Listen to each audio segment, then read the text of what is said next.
Welcome to Sweet Life Beat Life. We hope this video helps. In this video, I will explain how to use a battery circular saw.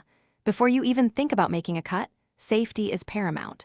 Always don your safety glasses and hearing protection to shield yourself from debris and noise.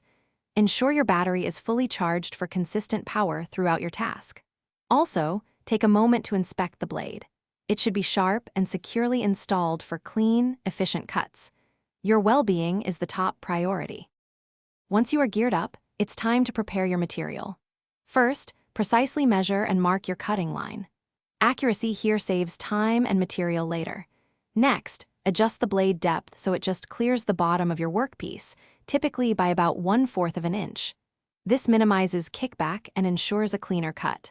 Finally, secure your material firmly with clamps to prevent any movement during the cut. Now let's make that cut.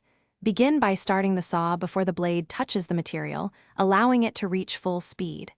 Guide the saw along your marked line, maintaining a steady, consistent feed rate. Avoid forcing the saw, let the blade do the work. As you near the end of your cut, ensure the off-cut piece is supported. This prevents it from pinching the blade or breaking off unexpectedly, which can be dangerous.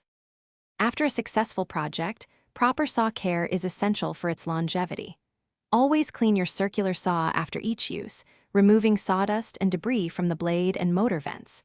Store both the saw and its battery in a dry, protected environment to prevent damage and maintain battery health.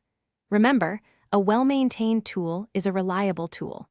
Also, for those looking to improve their financial outlook, check the description for a fantastic book recommendation and other great deals. Thanks for watching. Thanks for watching. Consider subscribing if we helped you.